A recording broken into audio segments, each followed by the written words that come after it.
வணக்கங்க.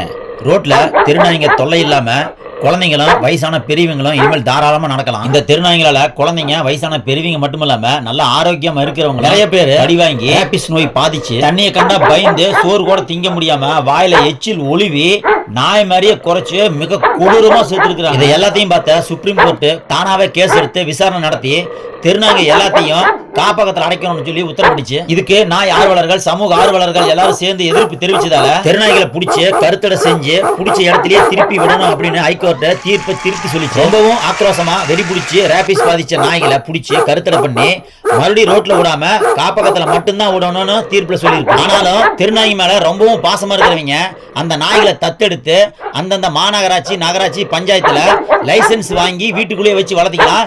எக்காரணத்தை கொண்டு ரோட்ல விடக்கூடாது. அப்படி விட்டா ஜெயில் தண்டனை கண்டிப்பா கிடைக்கும்னு சொல்லியிருக்கு. ஆடி 18க்கு குடும்பத்தோட கோயில சாமி கும்பிட வரிசையில் நிக்கிறப்பங்க நாய் ஒண்ணு என் பேண்ட பிடிச்சி இழுத்துருச்சு. பல்லு படுல இருந்தாலும் ஒரு சந்தேகத்துக்காக ஜிஹெச் போய் ஊசி போட போனேன். செப்டிக் ஊசி இடுப்புலயும் நாய்க்கடி ஊசி கையில ரெண்டும் மாத்தி மாத்தி போட்டாங்க. மொத்தம் 4 ஊசி போடணும். 3 போட்டாச்சுங்க. வர 31ஆம் தேதி கடைசி ஊசி போட போறேன். நாயோட எச்சப்பட்டாவே தடுப்பூசி கண்டிப்பா போட்டுக்கணும். சப்போஸ் கடிச்சு ரத்த காயம் ஆயிடுச்சுனாக்க பெட்ல அட்மிட் பண்ணி அந்த புண்ணு பக்கத்திலேயே தடுப்பூசி போடுவோம். அப்பதான் குணமாகும்னு டாக்டர் சொன்னாரு. ரேபிஸ்ங்கிறது மிக கொடுமையான நோய். நாய் கடிச்சிருக்குமோ அப்படின்னு சந்தேகம் இருந்தாலும் சரி, நாய் கடிச்சிருந்தாலும் சரி, உடனே மறக்காம ஜிஹெச் போய் ஊசி போட்டுக்கோங்க. அதுதான் உங்க உயிருக்கு பாதுகாப்பு. நன்றிங்க. சந்திக்கலாம்.